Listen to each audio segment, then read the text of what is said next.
go. Well, good afternoon. I'm Grant Schnarr. Most of you here know me. Author of Art of Spiritual Warfare, which I'm going to be talking about today.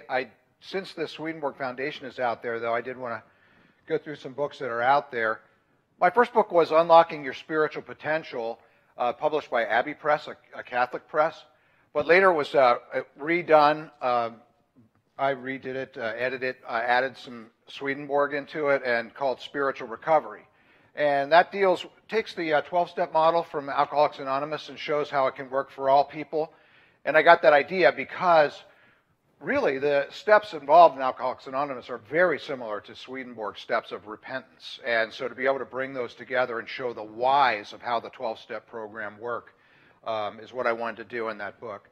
Way of Wisdom is basically a favorite quotes from Swedenborg. I was reading the Tao Te Ching and also Buddha's Dhammapada, their sayings. And I thought Swedenborg has amazing little nuggets here and there in his works. And just to pull them all out, got some advice from the clergy, what was some of their favorites, some other people. And so took out a lot of the gems of Swedenborg and put them in little booklets so people could look at them right there in one book.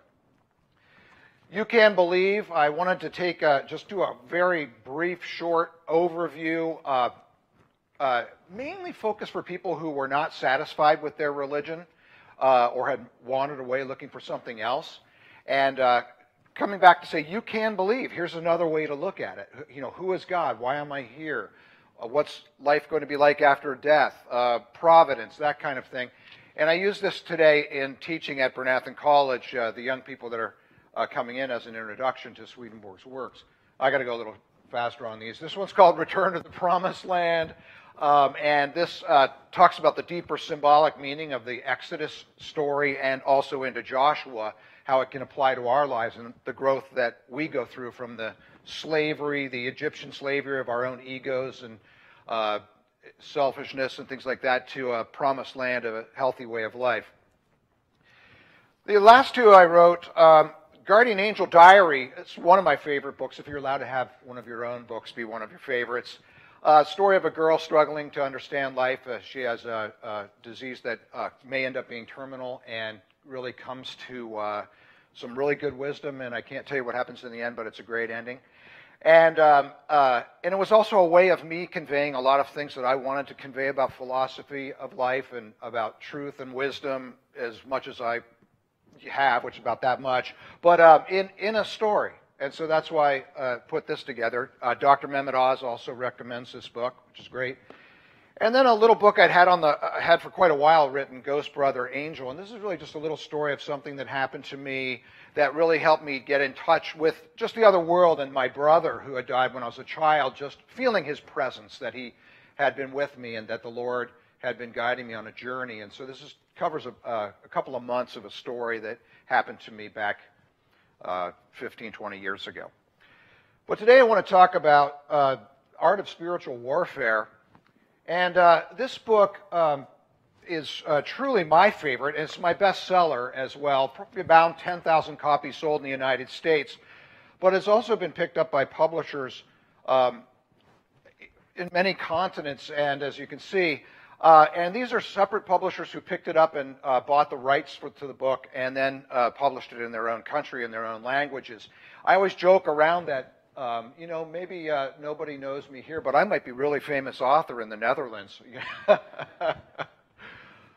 So it's had a widespread effect, and just wanted to tell you how this book came about. I've got a few guest speakers who are going to come up and talk about a little section of the book and how we apply it to a community we have now. We've had for 20 years into a men's camp and group called SWET, Spiritual Warfare Effectiveness Training, which this book is the basic foundation for.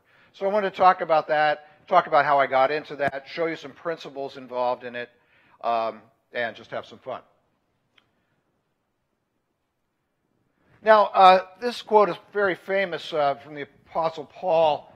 For we do not struggle against flesh and blood, but against principalities, against the powers, against the rulers of darkness of this age, against spiritual forces of evil in the heavenly realm. The whole idea or concept of spiritual warfare meant a lot to me since I was young. This idea that there's a battle between good and between evil. And I knew probably about in 8th grade that I wanted to, in some way or another, serve the Lord in this capacity and wanted probably to become a minister. Even though some of the folks here I probably got some of their children in trouble, kind of a mischievous kid. But I think one of the things that I felt about I could see very clearly, and what led me into ministry is that even though when we were doing something bad, I knew it was bad. A lot of my friends didn't, so it was kind of like, well, maybe I've got the burden of helping people live a better life and move forward.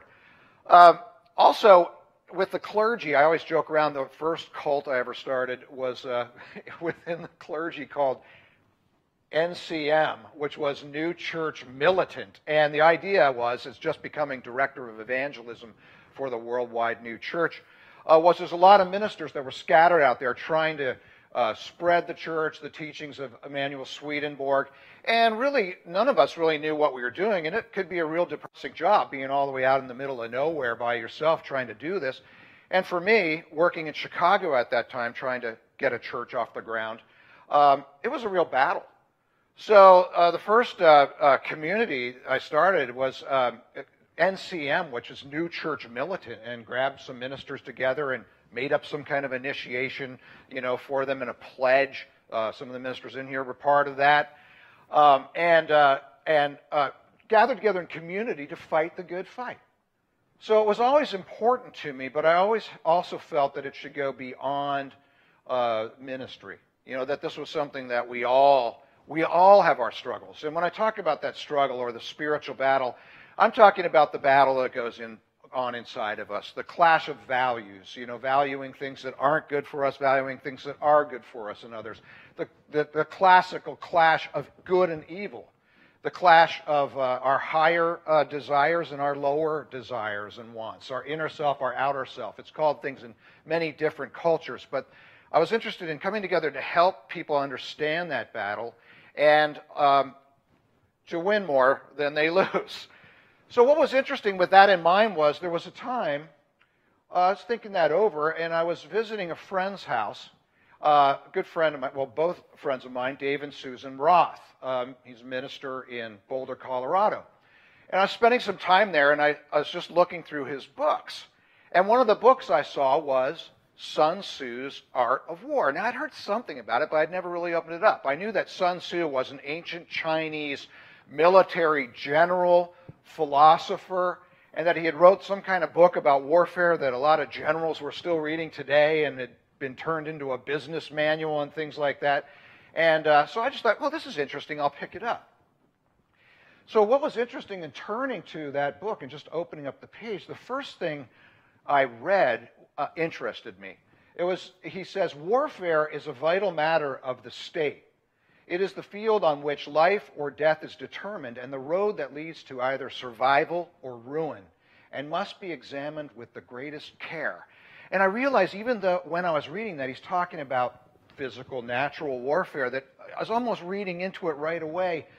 Spiritual warfare is a matter of the vital human condition. It is the field upon which spiritual life or death is determined. There was something like, wow, that's interesting. So I flipped through a little bit. And I just want to show you where it really just stopped me in my tracks and said, there is something to this book.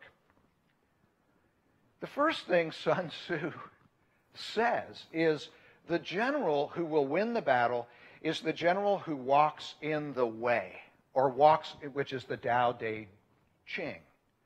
The general who will win the battle is the general who will walk in the Tao, or the way. Well, the Tao Te Ching, Eastern philosophy, pretty much equals up to what Swedenborg calls the stream of providence. Allowing yourself to let go and follow that divine stream toward things that are better and better in life and for you. So it is really a sense of following the Lord and the flow of life that the Lord has put before us. So to think about that a general, starts off his book, you would think, well, you got to be tough, or you really got to know what you're doing, be sly as a fox, or whatever. And he says, no, the general that is going to be successful is the general that walks in the way, or follows that stream of providence. It was like, whoa, I got to keep looking at that. So I found several other things I just wanted to share with you. I'll put them all out here at the same time. That struck me too, that this could be a metaphor in some ways or lead into a discussion and some teachings about spiritual life and spiritual application. So another thing he says, if you know the enemy and yourself, you will not be at risk in 100 battles. If you know the enemy and yourself, and right away I'm thinking, okay, spiritually, do I know the enemy? Do I know the old tapes that are playing within me? Those voices that come in, that lower self that wants me to go another way. Again, in classical religion, and something I believe, we would call the evil spirits. You know, the demons, the devils, whatever you want to call those spiritual forces of darkness that are speaking to us all the time and trying to lead us down a path that is not useful and can be very hurtful. That may be the enemy. Do I know the enemy? When does the enemy show up in my life? When do these voices come up? When am I prone to follow those instincts? And do I know myself well enough to know when I'm going to get caught by it? So I realized right away there's something else here. This can be read on a deeper level. And then also, Sun Tzu saying the highest excellence is to win without fighting at all. Now there's a larger quote there, but the whole idea coming to me that, sometimes we just try to get it. We just fight every battle that comes in front of us, blindly. Oh, here's something that we got to fight with, and now here's something we struggle with in ourselves. And just the idea that, wait a minute, is it possible to avoid a lot of these battles? Believe me, we're all going to go through things. But do we have to go through as much as we put ourselves through? And Sun Tzu's highest excellence, which I think is great, as a military general, probably the most famous military general in all of the world in history, his aim was peace, was always peace, and to avoid battle or to subdue the enemy without fighting at all. And so that, again, fits very well spiritually. The end in view is not the battle. The end in view is the peace. The end in view is the love that can come forth from your heart. The end of the view is living with love and integrity. Then the last two, know your terrain and also stay on ground which is unassailable to the enemy. Just again, like when are we getting ourselves into trouble in some of the places that we go and some of the habits that we have? And can we just simply avoid those places? And I'm going to talk about that a little bit later as well. So these were ideas that came out of Sun Tzu that I said to Dave Roth, can I borrow this book? And he said, sure, take it home with you.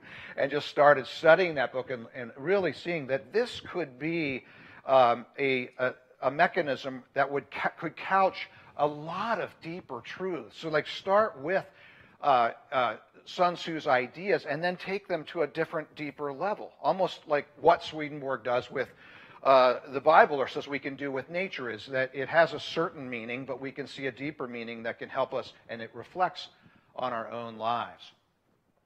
So what I did was, then I started a study. What I wanted to know was, what were other religions saying out there? What were other warrior philosophies saying out there that I could bring into this book? And so I started a major study and a quest for knowledge. And it involved reading and studying these books. And it took a while, as you can imagine.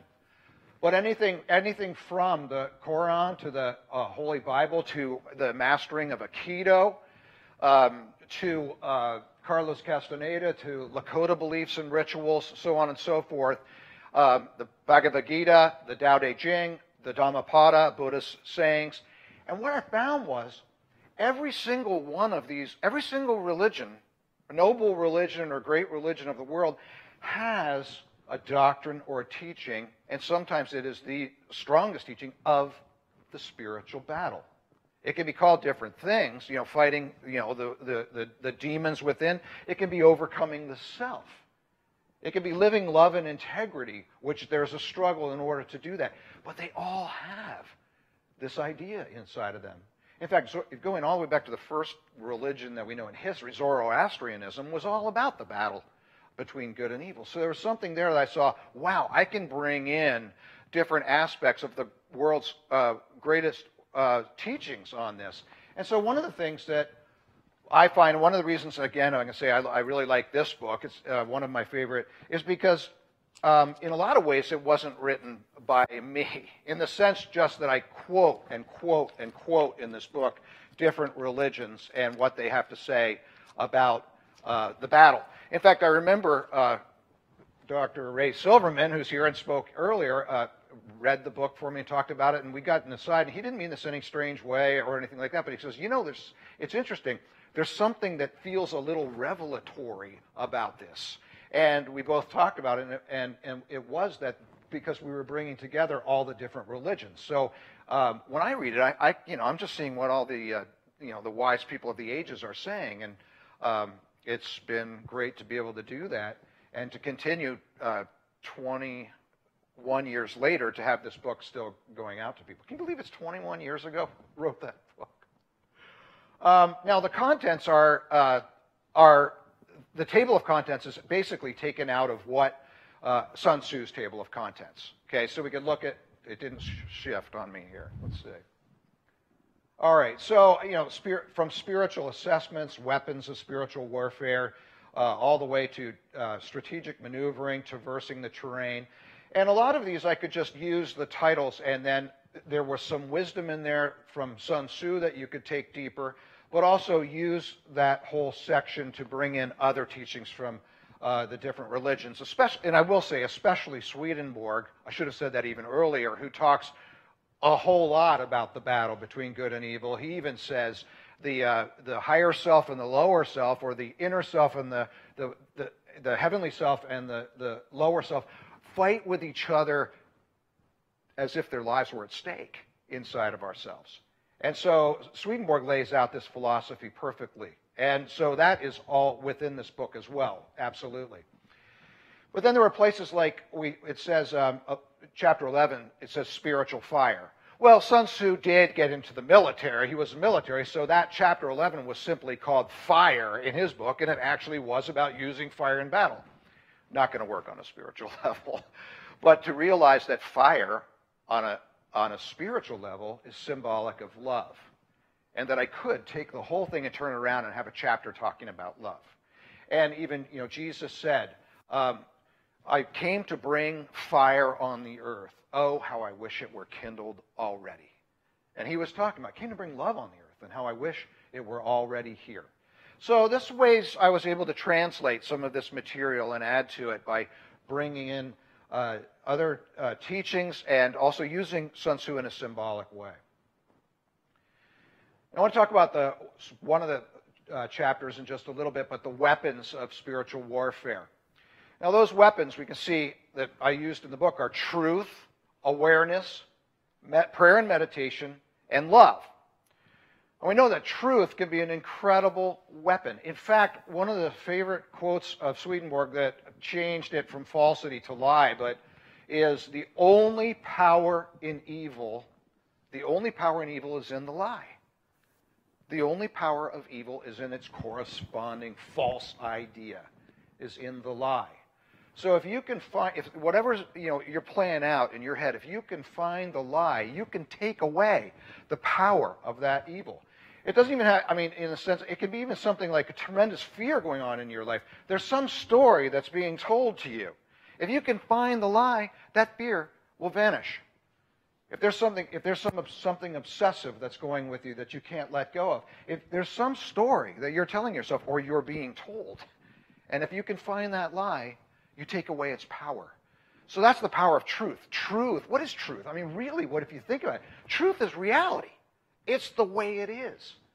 And that's why we think about truth like coming from the Bible, the Word. We think of it as something higher, and it is in the sense that it's what the divine is telling us about the way it is. And the more we can understand the divine's way of seeing and presenting reality to us, the more holy it becomes, the more precious it becomes, the more life-giving it becomes. But truth is simply reality. Know the reality, and you're on your way. And that's where awareness comes in. Are we aware of the reality? Are we aware of what's going on inside of us? Are we aware of the situations where we could avoid getting into trouble and aware of situations where we could be more productive in our lives? Awareness is critical. And then prayer and meditation. I know some religions do more prayer than others. I've really come to see that prayer is important. I could do a lot more of it. But in the book, Sun Tzu talks about, and every military strategist knows this, is stay close to the source. Stay close to the source. Don't get so spread out in your army. Don't go marching so far ahead that you get cut off from the source of supplies, that which is feeding you, that which is giving you the energy, the ability, the strength, everything to continue to move forward. Now look at that as a spiritual principle, though. Stay close to the source. You know, the source that gives us everything, gives us power, gives us life, that divine, that gives us direction, gives us everything we need. And so it's very powerful to think, and how do we do that? Well, one way to do that is through prayer, through speaking to God, through asking for help from that higher power, from that source, to giving thanks and praise to that source. You know, gratitude brings the presence of God into our lives. So prayer is a way of keeping close to the source that can give us that power to do the things that not only God, as you understand God, would like us to do in this world, you know, loving, kind acts, but it also gives us the power to control and to overcome those negative parts that are within us. Meditation is something I didn't know a lot about, but I have learned since, done many different courses and seminars on meditation.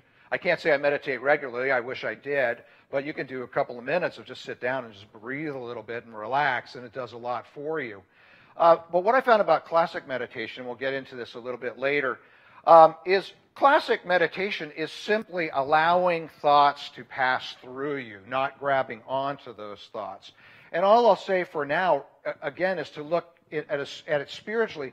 If there are thoughts coming into us, or voices that are coming to us, or whatever you want, old tapes, whatever you want to call them, that are destructive or lead us down the wrong road, meditation is a very good technique, but also just a principle of not holding on to those things, letting them go. Have more choice as to what we want to believe, rather than just believing everything that flows into our head. Curtis Childs has a great video about this. He calls it, it's all about spam. All these things come into our head, and when we see them on our computer, we know what to delete or not to look at and stuff like that. But in our brains, when spam comes in, we tend to believe everything that we hear inside of ourselves, those voices, but we need to learn how to filter. Now, about truth as a weapon, in our SWET weekends that we do, Spiritual Warfare Effectiveness Training, started 20 years ago during the men's movement. So it's a weekend for men. Maybe that it's even dangerous to say maybe men are more interested in that than women, but I think it's everybody goes through war inside. And we developed a program to help people to live a life of love and integrity. The aim was really to make a better world. And Clark will talk a little bit more about that, but some of what we do is we have a chance to do some teaching. And Clark has, for 20 years, done this teaching about, or just a little story about his own work with the truth and a way of dealing with that truth. So if Clark would come up and tell us what he does at SWET, would be great. There you go.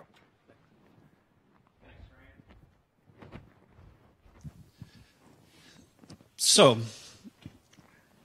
when we have the men's group or the SWET weekends up at my place, as Grant said, we do some teaching, and we have to talk about how to apply these teachings from the book to our lives.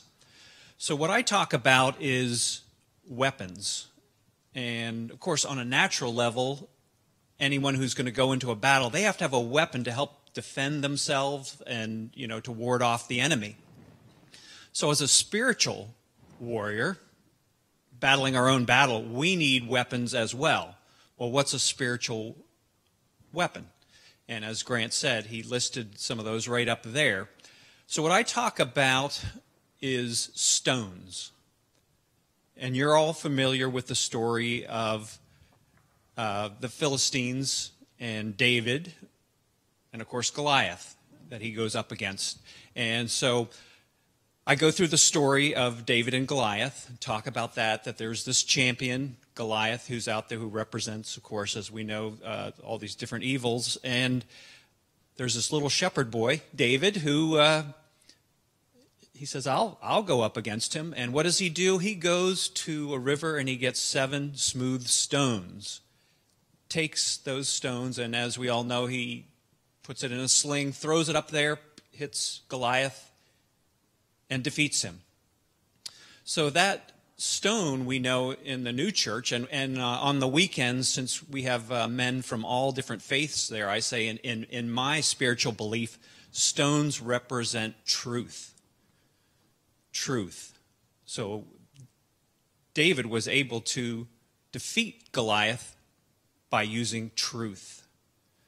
So how does this work in our everyday life? Well, I'll give you a little example about how I started to use it myself and how it's really made a huge difference in my life. So we go back, way back when my kids were young, and at that time I was going through some struggles with my wife, and there was a lot of tension in the house. So when I would come home, I'd have this tension, and a lot of times you react to tension not in an appropriate way. So typically what would happen is I'd come home from work and 5 little kids who were very active, and when you have 5 little kids who are active, there's going to be something broken at home. I mean, invariably. So come home, you know, the tension's there and whatnot, and there's something broken, and I just like, hey, who broke this? Who broke this? Come on, hey. And I'm yelling at my kids. Well, that's not the father that I wanted to be. I didn't want to, and it had nothing to do with that was going on. It was my own tension and stuff going on in me. And I decided I've got to do something. I've got to defeat this. How? How can I do that? Well, came up with a very powerful stone for me to use, a truth that really made all the difference. And it's one that many of you probably are very familiar with, and that's the serenity prayer. And the serenity prayer, very simply, is, God, grant me the serenity to accept the things I cannot change, the courage to change the things I can, and the wisdom to know the difference. What a huge difference it made when what I would do is I'd get home, realize I was going into, feeling that tension and whatnot, and I would sit there and I would just say the serenity prayer. Go in, I was able to be the father that I wanted to be and not have that, take over and start yelling at the kids, which is not the way I wanted to do. Live my life. So the thing about a weapon is it's great when you use it, but what if you forget it? You didn't bring it with you, or you just totally forget, or you've got it sitting in your back pocket and you get attacked and you react and you're not very successful. So you have to remember to pick it out and use it. So driving, a lot of times driving and whatnot, there's traffic and whatnot, you start to get that anger up and everything, and you get frustrated with it, and it's like, oh yeah, the serenity prayer. Pull it out. Say it. Let that go. It's amazing how everyday little things that come up, if you remember to use that weapon, that stone, that truth that you have, whatever it is, it works. I used to travel a lot back in the early 90s, used to fly a lot, and if you fly a lot, invariably, flights are going to get canceled, delayed, you're going to be inconvenienced. And I used to be one of those that would get all tight, but then, when I started using the serenity prayer, is there anything I can do about this? No. And it's amazing, too, when you come at and start speaking with one of the attendants or whatever with a calm attitude, how you get a lot further than if you come up there all angry. I remember seeing a man in a suit with holding a briefcase in one hand, and he's literally pounding on the wall because his flight was delayed. And I had just said the serenity prayer, and I'm just like, hey, nothing you can do about it. Well, it's good also to have a reminder of that truth. So I wear around my neck. This was actually given to me by one of the participants at the SWET weekend, gave me the serenity prayer. He said his sister had given it to him, but he really wanted me to have it. So that was several years ago. So I wear it every day, and it's a reminder to me to use that. Because as I said, a weapon doesn't do you any good if it's back in the closet and you forgot it at home or you don't use it. So for me, it's just amazing. When tensions, when things in my life come up, go back to that. Say that prayer, use that tool that, I believe is from God, really. It makes life a lot easier. So that's the little story that I tell on the weekend. And thank you. Can you give me a hand for that? Thank you. Thank you, Clark. Okay. Thank you. Awesome. So one of the, thank you, Clark. Another principle is about traversing the terrain. He talks about, now you would know this in a battle, you need to know what the terrain is. You're going to end up going through some swampy area or something. You're going to get all bogged down, whatever it is. You always want to seek the higher ground. He talks about and fight from the higher ground. You can see that would work in a different way as well. But he says to win, this is the entire quote, to win 100 victories in 100 battles is not the highest excellence. The highest excellence is to subdue the enemy without fighting at all. And like I said, we can choose our own battles. I remember when I was a lot younger, a theological student who we were in some group together. And this theological student was so excited and everything, but he was like, I love temptation. I love fighting evil. I pray to the Lord, bring it on. And I'm like, be careful what you pray for. I have no idea what he'd say today about that. He might be going like, check please. I don't know, but that's not going to, don't pray for that. You'll get plenty. So part of the idea is when do we not have to go to battle? We're all going to go to battle. Focus on the things that are important to you, not the ones that catch you off guard that you really didn't have to deal with at that time. So here is a quote from the Art of Spiritual Warfare. Stay on unassailable ground. Whenever you encounter earthly terrain which has impossible ravines, natural enclosures, traps, pitfalls, and clefts, you should vacate the area quickly. Now, obviously, that's a natural way of looking at nature, what Sun Tzu would say. So I take it from there. To walk into such a precarious situation is to form friendships or business alliances with those who, because of a defective character, bring harm to you or others. To enter environments which rekindle your addictive, compulsive behavior. To allow others to move you into circumstances beyond your control, where you can be used or even abused by another. Any situation that leads the spiritual warrior into peril is hazardous battleground and should be evacuated as quickly as possible. Now, there's ways of thinking about this, and we can see this in the way of, let me give you just a really silly example, but I used to, I'll make this obscure, have a job where I would have to, every day I would go past somebody and in the way to work. And every time I went past somebody, that somebody would welcome me, but always say something a little sideways.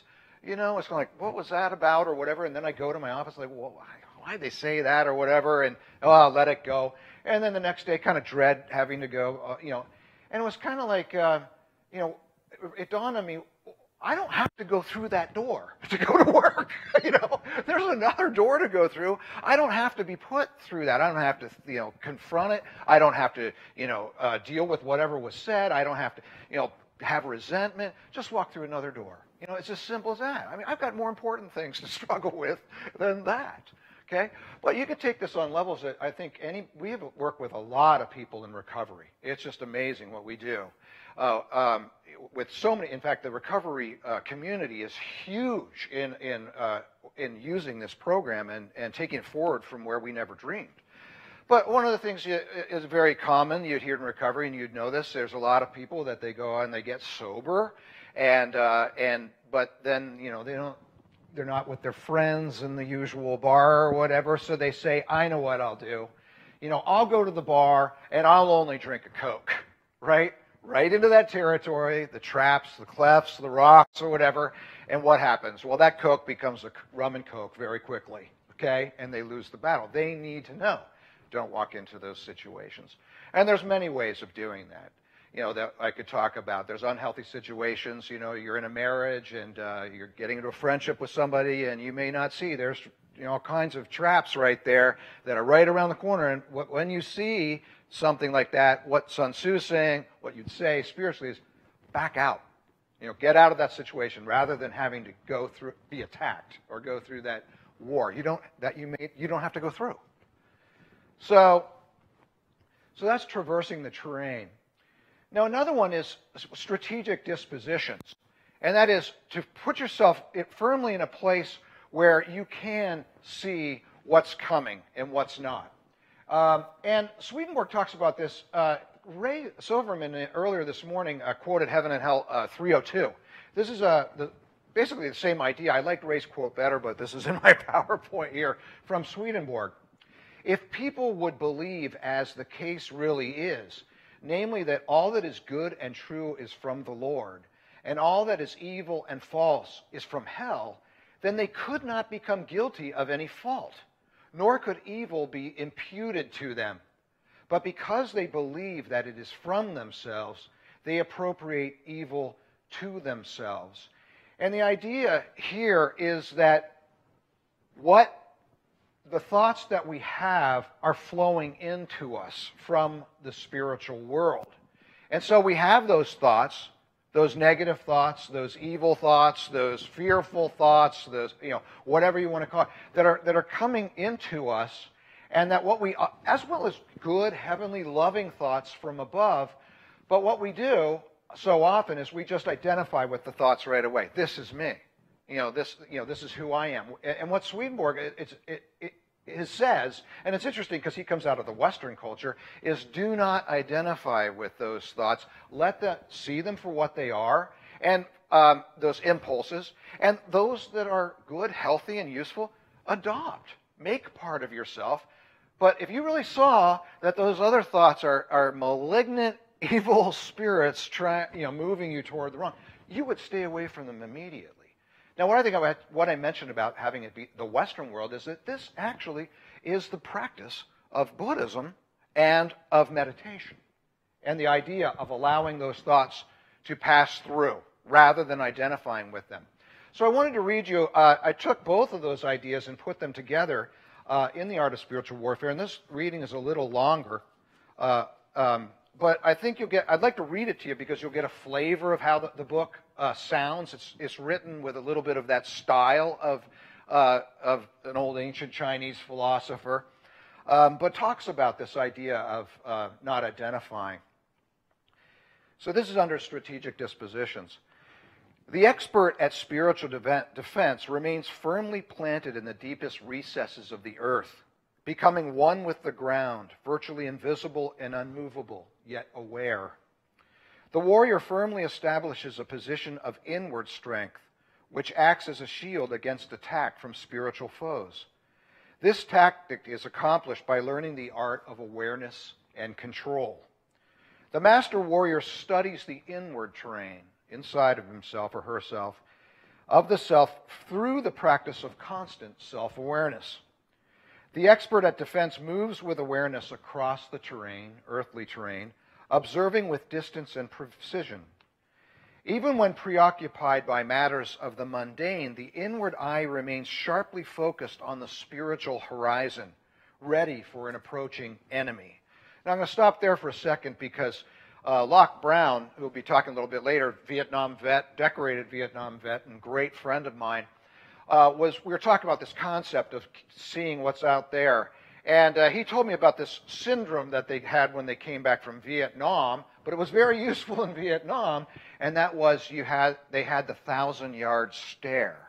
Now, why it was hard, a syndrome, was when they got back to the States, they still had the 1,000-yard stare, and they had to get over that. But the 1,000-yard stare was, if you can imagine, in Vietnam, you would always keep your eye out there about 1,000 yards because that's where the attack was going to come from, right there. So you're always aware of what might be coming just over the hill or through the jungle or whatever that may be.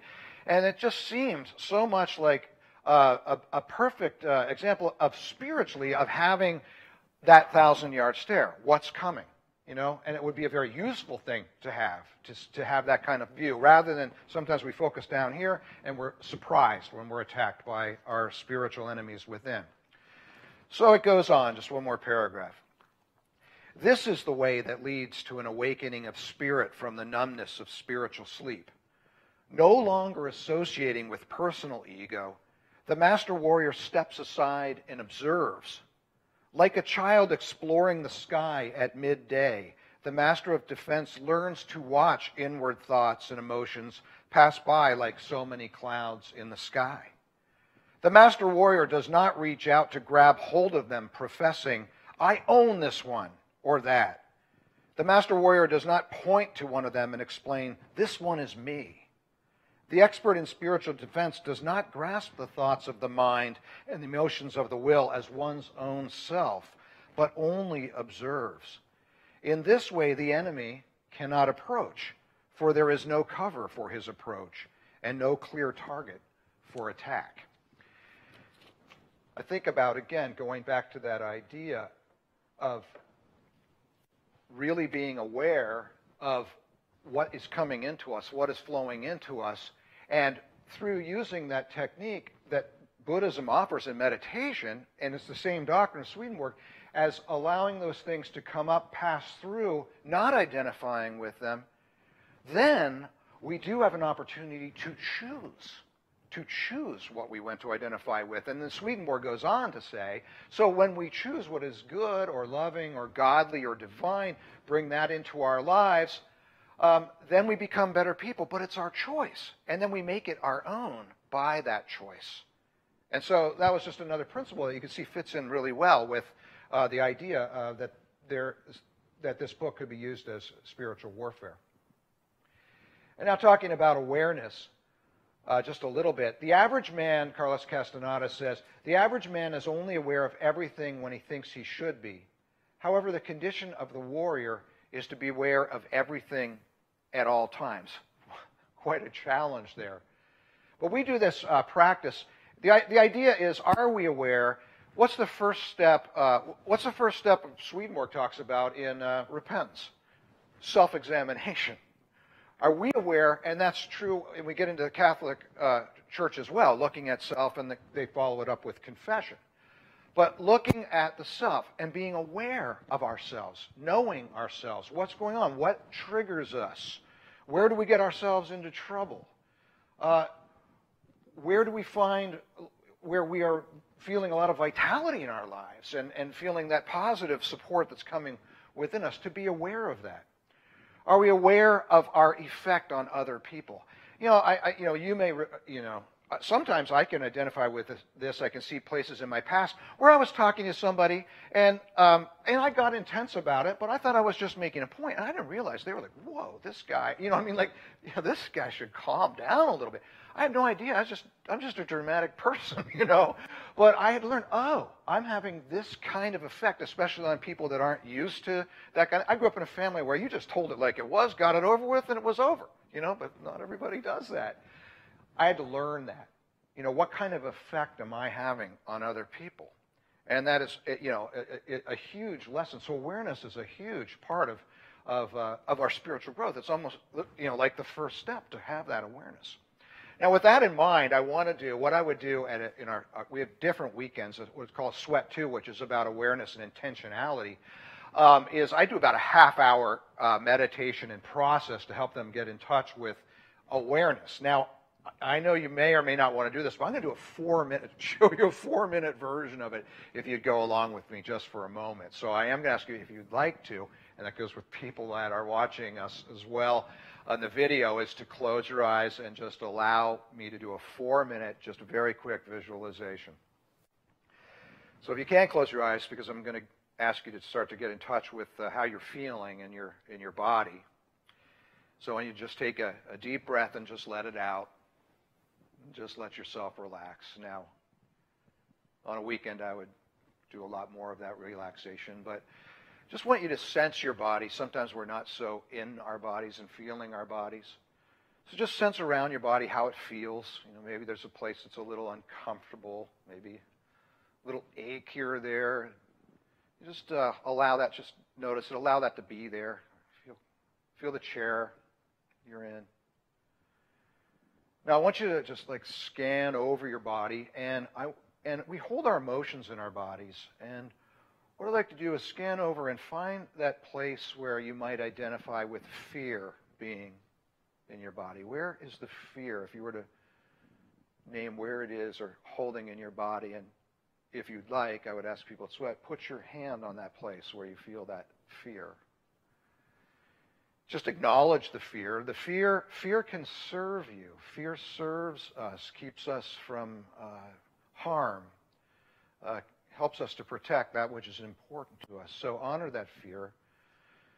But also fear, when it rules, controls us and can lead us into such misery.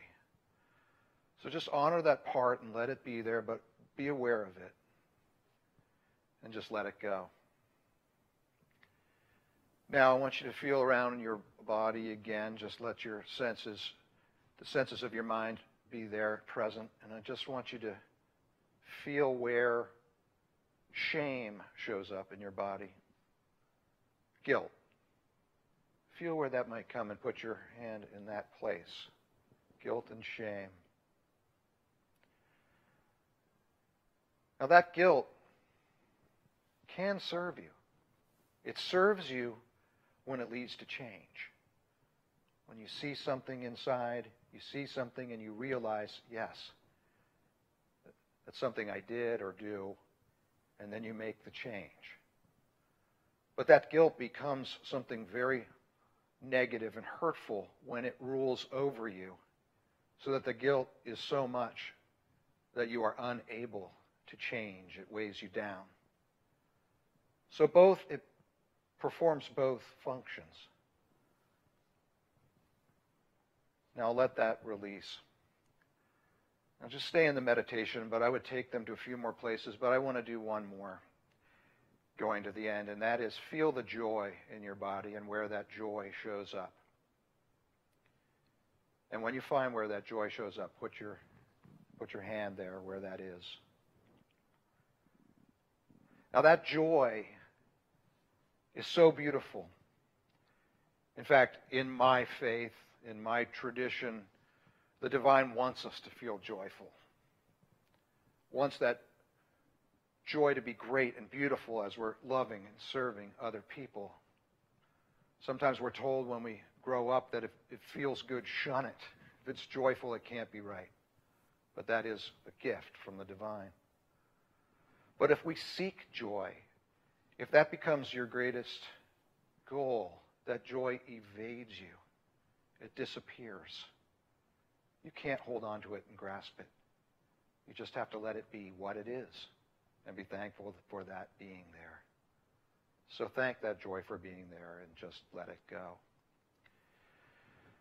Now at this time, just say, be aware and listen to the sounds around you. Perhaps you can hear the game outside. It's very quiet in here. And now I just ask you to open your eyes. Open your eyes and look around using that awareness. And I want you to see, if you can see something in this room, or if you're on the video, wherever you are, look around and see something that you've never seen before in here. Now, what I would do at a SWET weekend, we would start naming things. Oh, I've never seen that before. I'll say there's little smudges and stuff on these walls back here. I've never seen that before. I'm sure some of you right now can say, I never saw that or never saw this before if you looked around in this room. I challenge you, go home and look at your home and say, okay, I want to see things I've never seen before. And I bet you start seeing things like, I haven't seen that in so many years. Or now some of that might be bad, like, oh, that crack, oh no, in the ceiling, now I got to go fix it. I don't know, but try it. So if you do that, now can you feel like a little bit more awareness? Even there. So part of what we practice is, if you practice physical awareness and all that, and then take people to the next step is now you feel that, now take that and apply it to your emotional life, to your spiritual life, to the life you have in your interaction with other people. That's the kind of awareness that will lead us to a better way of life. So that's just a little bit of a process that we do. I wanted to take you through. Now, finally, another founder along with Clark of Spiritual Warfare Effectiveness Training is Locke Brown. I'm going to have Locke come up in a second. I asked him, what would you like to talk about? He's another teacher that teaches a piece. And he said, I want to talk about alliances and community because that's such a vital part of what we do. You know, sometimes we always try to do it all by ourselves, especially men try to do that. I'm okay. They do it all by themselves, even if they're, as Robert Bly says, bleeding from every pore. They're going to say, oh, I'm doing it, I'm okay. But alliances, community help a lot. I'm going to read one section, but why don't you come on up, Locke. This is from The Art of Spiritual Warfare. The spiritual warrior seeks out fellow combatants to bond in support of one another, to unite against a common foe. Master warriors aid one another in battle, not that they fight each other's battles, but rather that they offer understanding, encouragement, wisdom, and support. It's important to have friends and help from others, and Locke's going to talk about this a little bit. Thanks, Bryn. Good afternoon. Thank you. For any of you that don't know me, my name's Locke Brown. I can't talk about this book or the SWET without putting some context in it. And the context is this. Obviously, I'm a guy. And men and how they process things and do things is very different. We could all agree that men like to be up here in their head. We're fixers, we're doers, we're thinkers. And what that costs us sometimes is the connection with our heart, our emotions. I picture a strong man like on advertisement, Charles Atlas, when it comes to thinking, doing, and that. And then the 90-pound weakling over here if we're dealing with an emotion. And I don't know about you guys, but I've been married for 40 years to the same woman. And in that journey of 40 years, there's been a lot of different emotions that have come up. And not all of them were good. So I found myself at around the age of 35 looking around my terrain. Where was I? What was going on? And my wife, who's a wonderful person, had done a lot. We'd done a lot of work together and looking at prayer and meditation and looking at different tools. But every time we'd get to something really emotional, the only way I could express it, now just hear these words, she'd say, well, how do you feel about that? And my answer would be, I think I'm feeling. So everything was going through my brain. And at the same time, it began to dawn on me that because of the differences of men and women and how we operate, as wonderful as she was, I needed other men to compare notes with, to sort of like, am I the only one that, do you experience it this way? So when I began that search, what I found is men had become unsafe with each other. We're the first generation after the greatest generation. Some of you in this room lived through the Second World War. Some of my earliest mentors fought and participated in that, and it had a powerful impact on their life. And so I took that and my own experiences of war, and what I found is, and remember, this is in the culture, it wasn't real popular, even 20 years ago, to say, I'm a man and I'm a warrior. That wasn't well received because the image of the warrior is easy to be the one that rapes, pillages, destroys, steals, conquers, overcomes. That's one of the reputations that goes with being a warrior. But what Grant's book focused on and what helped me become part of this journey was he was calling us to be the noble warrior in the most noble battle. Now, we can fight the battle of who has the most money, the biggest car, the drives faster than Clark or doesn't drive faster than Clark. We can have all those things, but the most noble battle is that battle for our souls, for our spirit, for our children's, the world we're going to help create with that by teaching them in that. So whenever I talk about the warrior, I want you to hear I'm talking about the noble warrior. The qualities of the noble warrior are to protect, to serve, to defend, to be in integrity in his actions or her actions, to be truthful. And I'll use an example this book called my attention to. Grant talked about truth. Clark talked about truth. Along with stones, sometimes we have a sword, the sword of truth. Well, I have seen and done, I hate to admit, but I've been one of those warriors that gone, and here's my truth, and I'm going to go just slay you with it because it's the truth, and I'm just going to batter you with this sword, and you're going to get it. You might be dead, but, you know, you got it. So I learned that that wasn't a very useful model. It didn't serve me, and it didn't serve other people. So the connection is, remember I said this was disconnected from this? Well, if the truth is disconnected from the heart, from your love, that's when you're more likely to do damage. And that brings me to what Grant wanted me to speak on. So there I am standing, if you want to visualize it, I'm standing on a mountain all alone, sort of looking around saying, well, okay, here I am, where do I go next? And it led me into the men's groups and this book and the SWET organization. And what we found, I'd love to claim that Grant and I knew this was going to happen all the time. He might have, but I didn't. We designed a program where we thought at first it would be to get men together and admit to each other that not everything was perfect. We weren't the strongest, we weren't the smartest, we weren't the bravest, and we were struggling. Because everybody struggles. Temptation in the spiritual journey is struggle. And in that struggle sometimes comes battle and war. What are we battling? So I learned very quickly that men had to first feel safe with other men. And I'll give you the silliest example I got, and I bet it would resonate with everybody in here. You're 6 years old, we're out playing in the neighborhood, and you're about 6 years old, and you think of something, you go, you know, I love my mommy. And I don't know about you, but a lot of times when those kinds of emotions came out at a young age, I didn't get, yeah, that's a great thought. I got, ha, ha, ha, you're not good. So I learned at a very early age it wasn't safe to tell particularly other men something I might be emotionally feeling. So we had to begin to break down those barriers and create a vehicle where we could show men that we could be safe with each other. We could be allies. That you were not alone. I believe the hell's greatest weapon is to isolate us and convince us that we're the only ones screwing up.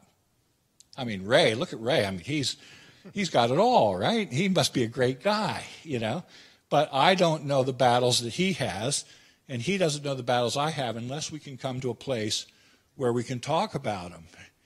And he might say, oh, look, I got a great tool for that. But it's not available to me unless I make him an ally. That's what we're talking about. So expand that picture beyond just people we know. And we went looking for allies in the strangest places. We didn't know we were doing it at the time, but we tapped into a recovery community, mostly down in Philadelphia. And I'm talking about the Badlands of Philadelphia. I'm talking about places I wouldn't go at night even if I had a gun. And these guys are living down there, and their families are living down there, and they have amazing stories. They are my heroes in this whole story. So we began to sponsor men from the recovery community and say, come, we'll make it financially. We'll try and help you do that. 20 years later, they have a community, a SWET community, in the Badlands of Philadelphia. And they are down in that battleground standing for things like healthy relationships, healthy marriages, truthful business dealings, recovering the wreckage of their past. Many of them are addicts from alcohol or drugs. But they've embraced this vision, this coming together, and now they're manifesting it in their own community. I'd love to tell you, yeah, we knew that was going to happen. That's what we meant to do, right? That was good. Yeah. No, that was that stream of providence, that finding yourself on terrain. We know it's good terrain, but we sure didn't know originally how we were going to get there. So what can allies do for you? Allies can help you stay or keep from being isolated by the hells themselves. If I can go to Grant and say, man, you know me really well, and I'm really struggling with this piece. What do you got for me? And sometimes Grant's got some great stuff. Sometimes he throws up his hand and goes, I haven't figured that one out yet either. I guess we're going to have to go. But by having other men and modeling it, it allows other men to become safe and to become allies, not only to us, but then allies to each other. And it breaks down that barrier. The most initial, I'm a heart guy more than a head guy. I can't quote a lot of numbers from the writings. I do read different things. Grant's introduced me to different things. But I experience God through the living of it, through the reaching out. I experience God when you go into a recovery meeting, and there's people having breakthrough things. And we talk about 12 steps of temptation. What are the first 3 steps? They're the same as the first 3 steps of temptation regeneration. There is a God. There is a power greater than myself. I can't do it myself, and only by calling on God can I be released from this or led from this. That seems pretty universal to me. I don't care how we dress it up or what kind of robes or vestments we put on. That seems pretty universal to me. And that speaks to me in particular. And where Grant's book and where the work we do in SWET speaks to me is its spirituality in action. It's acting on and bringing out into the world the possibilities of connection with God, however you would understand them. Now, I happen to have the same tradition as Grant. So when we're talking about things up there, I'm thinking certain things. But I've seen, just as he explained with all the universal things, that I've seen it click with a man over there. All of a sudden he gets it. There is another way. There is something. And why is this important? Well, it's obviously important because I believe God created us to go to heaven. And we can't get there if we don't do the work and fight the battles and have the struggles that we have. That's the only way to get there. And most religions teach that. So this is an opportunity to live my religion. And it's not about living it by proving to them here what number 1, 2, 3 says, or why my religion's smarter than theirs or better than theirs or the only one. What's unique is we're calling them to identify their spiritual mission. Because I believe everyone, man, woman, and child, has an innate sense of being created for something. And then we spend the rest of our lives figuring out what that is. Sometimes we get it at an early age, sometimes we get it very much later. So this book is significant, and it lays out, for anybody can pick it up. They don't have to go through the weekend, but it gives them actually not only the concepts, but he also, what he didn't say is there's some tools in there. He throws in at the end of each chapter, here's a process. Here's something you can do with a group of people. Here's something you can do to keep this alive. And it's been a powerful influence on me. The number of times that we stood there, the 3 of us going, oh boy, this looks like a tough battle. I don't know, It's raining. The whole camp just flooded. The guys are all angry at us. The food's cold. This looks like a tough battle. And yet, I've never had a weekend come out. I've never come out of a weekend without knowing that this might seem arrogant, the Lord was present in that place, and he was present for everybody there, no matter what name they were calling him. We are all denominational, and that's something that Grant laid the foundation with this book, and Swedenborg lays the foundation of in the search for our religion, in the search for our connection with God. He's a loving God. So the path that these men come, that's their spiritual journey, and we have to acknowledge that. And we've been pretty successful in helping men break through to whatever their understanding is going to be. We don't have to argue with them about it. We're there to establish, do you feel called to a mission? Do you feel called to be a better man? And what a blessing it's been in my life and a mission it's been in mine. So I think I'm going to end it just with that and turn it back over to the author. Thank you very much. Can we give Locke a big hand? Thank you, Locke. That was awesome. Thank you very much. Wow. I'm just going to wrap it up. I should have put the website up here for SWET. It's basically swet.org, SWET.org, if you want to look that up online. One last thing I want to say about that is the book was written for everybody, men, women, from any background.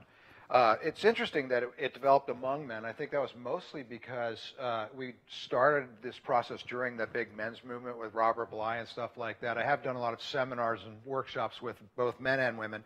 But I see why it's been so useful, because not only have we been able to help a lot of men in recovery, but lately we've been dealing or working with vets that have just come back from battle. I mean, and talk about powerful. you know, to be able to, for them to connect with other men and to be able to tell something of their truth and to get a little more piece of their healing. It's just been an amazing process, and we're just open again. Hopefully the warrior that walks in the way, just going with the flow to see who the Lord's going to bring to us next. The mission, our mission is to create a world of love and integrity, one man at a time, from the inside out. You know, the vision really is about love and integrity in the world. Love and wisdom, same thing. Love and integrity in life. One man at a time. You know, that's all you can do. You know, we can't change the world all at once, but we can change ourselves, and that'll make a difference in the world. As Swedenborg says, every moment of our lives, every action of our lives creates a chain reaction of a series of consequences that goes on to eternity. That means when we take a little bit of that negative out and put a little positive into the world, that positive, one action goes out and can affect somebody thousands of years from now that's walking on this earth and goes on forever. So it makes a difference, one man at a time. And it doesn't start out there, it starts inside here, inside out, from the inside out. Deal with our own stuff. Fight that battle within. Become the warrior within. And you will make this world, starting with yourself, your family, everybody you know, it'll go out into the entire world. So anyway, I hope you get a hold of the book, and it's been a pleasure speaking to you, and thank you to my two speakers as well, my brothers. Thank you. Thanks.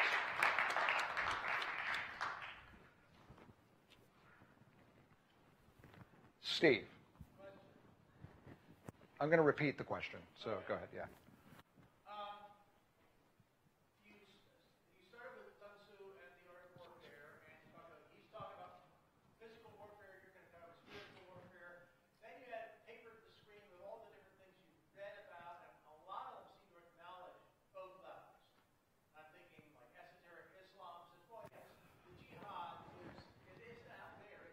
Yes. And I'm just wondering, he's way back there in the times of ancient wisdom.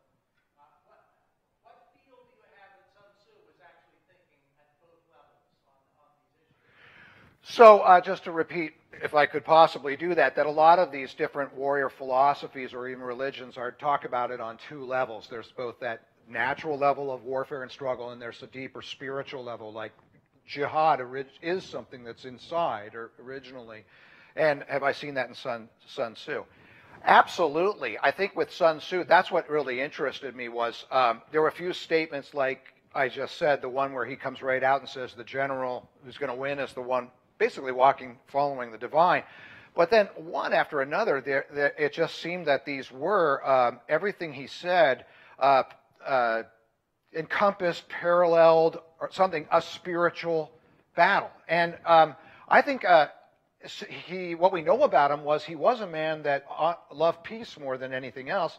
And if you read his writings, sure, it's a strategy how to win, but there's so much of it is how to do it with the least damage possible and to get and for a good cause of protection. And so he looks like a good man with a lot of spirit, but I really got that from the book. And every like you said, every philosophy has some part of that and works with it. So it's a great thing to see, and that was a real insight. To realize everybody talks about this. The religions of the world. So it's pretty neat. Any more questions? Again, thank you very much. Appreciate it. Thank you.